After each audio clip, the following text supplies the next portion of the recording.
يقول أحد الصالحين: إذا مرت عليك مشكلة عظيمة أطعم قطة.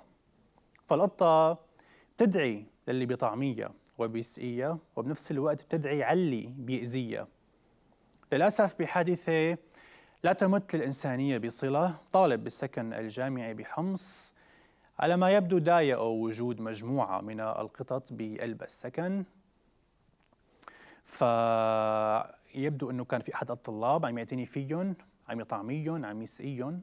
هالشي ما عجب شخص لا انساني جاهل، فمسكهم من الطابق الخامس بالسكن ورماهم لتحت. والله منظر القطط بعد ما وقعوا شي بيوجع القلب. قطة او اثنين ماتوا، واثنين منهم مكسورين كسور كبيرة، ويمكن معه نزيف داخلي ما بنعرف.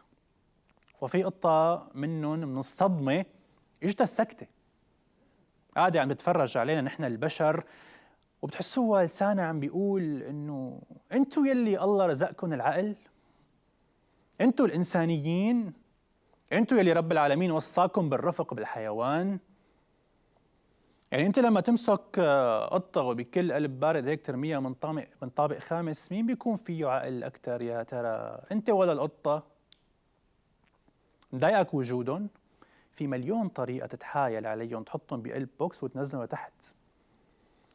ولكن هذا السلوك بدل انه في البعض موجودين بيناتنا هن غير موزونين عقليا، واللي بيعمل هيك بقطة صدقوني بيعمل هيك بإنسان، وبيعمل هيك برفيقه، وبيعمل هيك بأهله.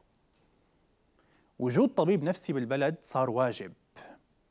البعض أفعاله بحاجة طبيب نفسي، ولكن للأسف نحن بمجتمع المريض نفسيا عم نزفق له ونحط له لايكات وكومنتات وعم نشير له، وعم بيصير قدوة يمثلنا ببعض المواقف، فبيشوف حاله تحول من مريض نفسي إلى مؤثر.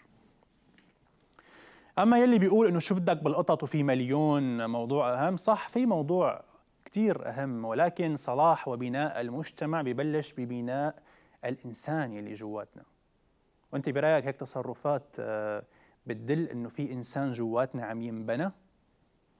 للأسف لا. طبعا الشكر للناشطة رشا عبد الله يلي راحت أخذت القطط البقيانة، عرضتهم على طبيب وهن اليوم بعنايتها.